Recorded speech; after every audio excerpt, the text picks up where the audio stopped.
today is the day DICE finally responds to all the opinions, criticisms, and, well, rightfully leveled complaints at them for the public beta. And they've done this in form of Dev Talk number 2, or the Dev Talk series as such, which is probably the best idea DICE's marketing team has had since the announcement of Battlefield 5. That being said, what this Dev Talk focused on, obviously, is the feedback from the beta and some, hopefully not all, of the changes that have resulted from it. And what I'm going to be doing in today's video is essentially running down those changes, talking a little bit about them, what they mean, whether or not they're actually sensible, and all of that in a slightly more condensed format versus the, of course, otherwise quite elaborate and quite long Dev Talk format that DICE has offered us. Jumping straight into the first topic that they were talking about. Obviously, the most controversial, besides the relatively poor performance in terms of technical aspects of the game, attrition.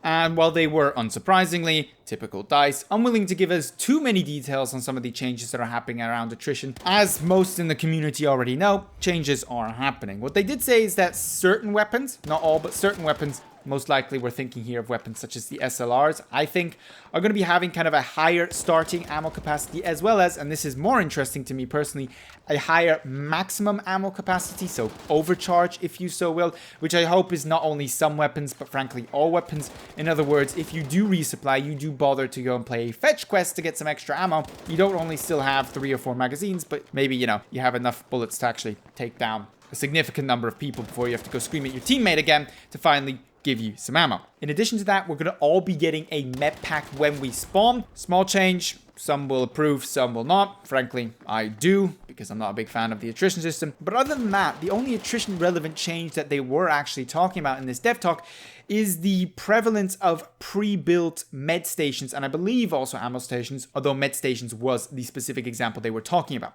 In essence, they're only going to be pre-built from now on in the base and adjacent objectives to your base, and of course the enemy's base, but consequently, therefore, the more central and often more fought over objectives will not actually have these devices, these resupply stations, pre-built beforehand.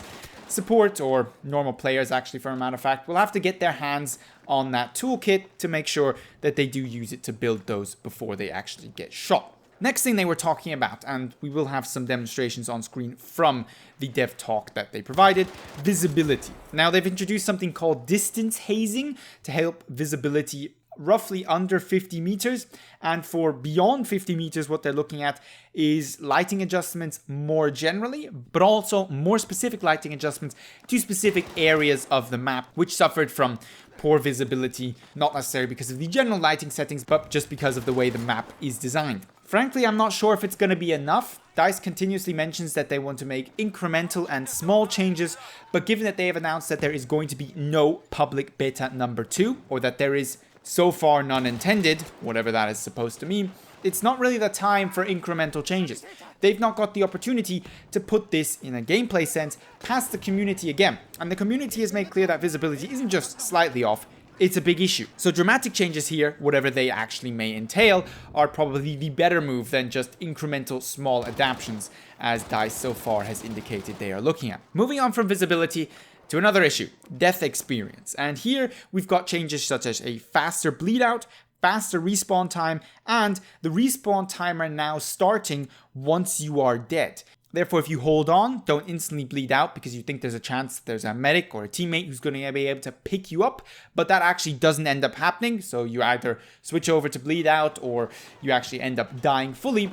You won't have to wait the full respawn time that you would if you had just bled out straight away to begin with. No, actually, if you do this, generally you'll be able to spawn right back in because your respawn timer has been ticking while you've been lying on the ground screaming for help. These are all very welcome changes. However, there's no mention here of UI and other elements that were not great about the death experience. We'll get into netcode, etc. a little bit later on in the video when we talk about time to death. But they haven't mentioned all the problems with the death experience. That doesn't necessarily mean they're not addressing them, but it does mean that we have to watch out for them actually being addressed. Moving on then to time to kill and time to death.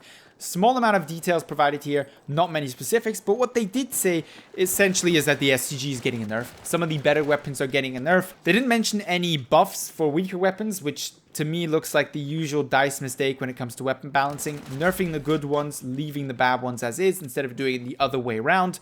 Think of it what you may. What we're also looking at is taking upgrades into account for balance purposes. So while the weapon balance was generally done on the basis of Alpha 1 and Alpha 2, there was no weapon upgrades at that time, and of course in the beta, people quickly had the upgrades unlocked for the most popular weapons, such as the STG, making them of course just simply instantaneously better given the upgrade system, which is essentially without drawbacks. Therefore, that is going to be taken into account when looking at balance. The upgrade system in itself, no mention of change here, no mention of additional kind of drawbacks to the individual upgrades being added to basically facilitate proper weapon balance. So far it looks like if you're new to the game and everybody else has got upgraded weapons, you, simply put, are going to be at a disadvantage. Additionally, and this is something I hit on in my first Battlefield beta video, was they have looked into netcode, and it does seem like there's some kind of bug here causing irregularities in terms of kind of damage output or damage perception, meaning you get more damage than you should be getting or less damage than you should be getting, and they've got a little task force on that bug, and they will, I assume, actually get rid of it. Good news there. As many people, including myself, pointed out very quickly during the public beta, it seemed like in certain scenarios the netcode wasn't on point, and it seems like in this case DICE has agreed and have at least found the problem, maybe not yet quite found how to fix it. Let's move on then to one of the biggest segments, interestingly enough, of Dev Talks 2, and that was vehicular combat. They focused quite a lot on this. For a matter of fact, they got two separate guys in on the show to talk about it. That's clearly showing that they have noticed that vehicle people in Battlefield 5 are not really happy as it stands right now. And the first thing that they pointed out was that you're going to get more vehicles and more vehicle classes when the game comes out. At launch, not as later feature as half of the game, such as dragging teammates, RSP, and Battle Royale is, amongst other things. No, at launch, there's going to be more vehicles and more vehicle classes. This was specifically pertaining to tanks, as far as I understood it, because supposedly in the beta, all we had available was heavy and medium tanks. There is also going to be light tanks, and there is also going to be anti-aircraft tanks, some of which were demonstrated during that dev talk in form of little clips, videos, and screenshots. So there will be a wider variety of vehicles available to those who maybe don't like the more heavy tank gameplay style, which is more around kind of staying back and shooting from a distance. Furthermore, there's been adjustments to turret speed. So the turret speed you saw in the beta is going to be essentially the turret speed for all heavy tanks. Medium tanks, some of which we had available in the public beta, will have a faster turret speed. And of course, the light tanks will have a significantly faster speed on top of that. Then additionally, they talked about a more sophisticated, at the same time toned down critical vehicle damage. So as in previous kind of Battlefield games, Battlefield 1, Battlefield 4, generally you had kind of vehicle disable for most of those games. And in the case of Battlefield 1, you could also have a weapon disable on a vehicle. That's not going to work the same way in Battlefield 5. So while you will have disables, and this will go for track, turret, and engine against tanks, that is, so in essence a mobility hit, they won't be as harsh. So you won't ever be completely stuck with a tank, for example, if your engine gets knocked out. Your turret won't completely stop moving if somebody knocks out your turret, but they will function essentially less well. So you will be slower in the case of your engine. If your tracks get hit, your mobility will be affected. If your turret gets hit, it will turn slower.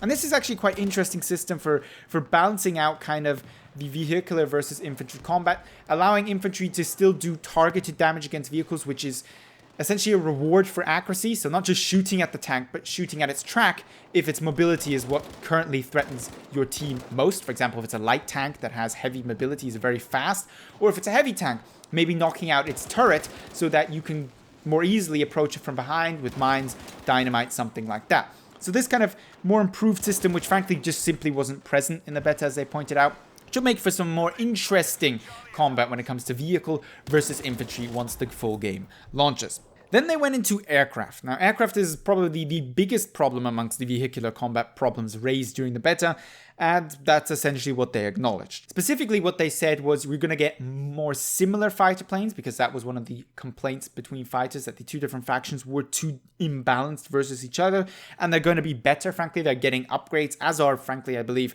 most planes in the game. They're going to be visibility improvements in form of a spotting range that's been increased for the aircraft.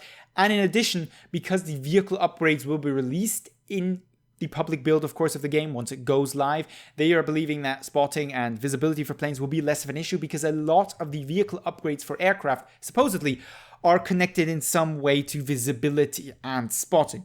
For example, there's going to be kind of flares that you can drop and things like that to help you, not only your team, better see the enemies on the ground. But as for now, kind of immediate changes, you will be able to see spotted targets at all ranges from your aircraft, which wasn't actually previously the case. And generally, of course, some of the visibility improvements that have been done for infantry apply just as much for the pilots when trying to engage infantry targets. Is it going to be enough? Who knows? We've not got a second public beta. How are we supposed to test all these things? Which brings me on to a short but nevertheless necessary section of this video, because there's some key things they didn't talk about. And I'm not saying this was necessarily deliberate by DICE. There's so much they can and want to cover, and maybe so much they want to move on for another dev talk, given that they have announced there will be a third dev talk on what topic yet to be determined. But some of the key issues I missed in this video were RSP, weapon customization trade-offs. So why is a weapon customization system simply always an upgrade to a weapon? There's balance problems. There's a lack of depth to weapon customization as a consequence of this. And there's a lack of balance there. New players versus old players. Players who've used the weapon a lot versus players who just unlocked the weapon. It's just not a desirable outcome of a weapon customization progression system. No talk of many of the UI element adjustments that were needed, with the exception of kind of revive icons being more visible. So your teammate goes down, you should more easily be able to see that they need a revive. I don't know what that specifically means. Bigger icons, better visibility, whatever it is. Other than that, UI elements, not a lot of mentions as to how they're kind of improving that. And what, of course, specifically springs to mind here is weapon customization during a game. I unlock a certain level for the weapon I'm using. I get some extra currency, whatever the currency was. I want to be able to apply the upgrades to my weapon without having to leave the server. I mean, if you had to wait for the end of the round and do it in between rounds, maybe I would be okay with that. But leave the server, especially given that there is times when servers are full, it's difficult to get on a server, so then I have to wait for the end of the game, leave the server, and then try to get back into the server when my friends are on, and then the server's full. So that's just an all-around pretty stupid system that's going to cause a lot of frustrations. No mention of any changes to that. No mention of changes to visibility while aiming down sight and RDS sights, or red dot sights. That, of course, kind of hinted at that they're going to reduce the darkness shading there, but there was no talk of it in the dev talk itself. That comes from other sources on Twitter. Would have been nice to hear a little bit, or even see what they've changed in regard to that, given that RDS sights are going to be the default choice for pretty much all players using any kind of automatic weapon in Battlefield 5. That's just the way players like to play their weapons, given that we're all used to more modern day shooters. Additionally to that, coming back to the attrition topic, no mention of improving, encouraging team play more, not in the sense of forcing it, but actually making people do what they're supposed to do as class. So revive and health for the medic, supply ammunition for the support, no extra point gains, or in other way kind of indications for those players that they kind of have to do their job. No mention of whether or not we can start taking ammo off those players automatically without them resupplying us. All in all, no mention of improvements there, and given the potato state of many Battlefield players when trying to team play, this is a problem. Nobody's going to end up throwing ammo as it was in the public beta. And lastly then, frankly, what I want to mention here is critical deaths. What happened to that? I know they talked about the death experience, but this critical death system where sometimes you were dead and couldn't be revived, went straight to the spawn screen. Still no explanation what the hell that is. Still no idea if it's still going to be in there. Definitely shouldn't be, because it's just confusing and annoying. I should always be revivable. Okay, with the exception of being knifed, that's fine, but let's be honest, just because a sniper hits a headshot, why should I not be revivable? I know technically there's no way you can revive somebody who's been shot in the head, but this is a game. It's frustrating. Just because a sniper hits his headshot doesn't mean I want to not be able to pick up my teammate. It's just silly. We're supposed to be encouraging team play here, making it harder for me to do my team play job. Not a great idea, in my opinion.